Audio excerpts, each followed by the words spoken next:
ওই মোবাইল আনতে গেছে ওইটা বানাচ্ছে গুলি পিস্তলের জায়গা না? বাসা থেকে কারোর কাছ থেকে পাইছেন? কারো বডি রিকভারি পাইছেন আপনারা?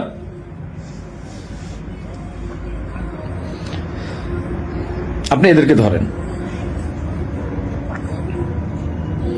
অনেক কিছু জানতে পারবেন। হাদির সাথে লাস্ট আমার একবার কথা হয়েছিল যে একটা বিষয় নিয়ে, যে ও মানে যখন ওই যে সাদিক কায়েম মেবি জামাত থেকে ও খুব আপসেট ছিল, যেহেতু ও জামাতের প্রোডাক্ট। আমাকে বারবার বলতেছিল যে ভাই আমার খুব মনে হয় কষ্ট হয়ে যাবে।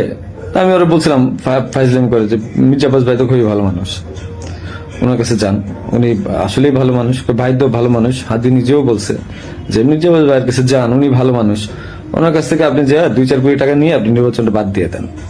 এটা আমি একবার ফাইজলাম করতে করতেই বলছি। তো বলছে ভালো তো ভাই, যদি টাকা দেয় তাহলে তার নির্বাচন করা লাগবে না।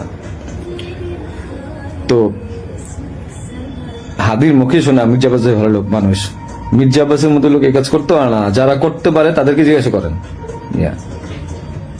ইসলামের একটা সীমা থাকা উচিত। জামাত শিবিরকে ধরেন,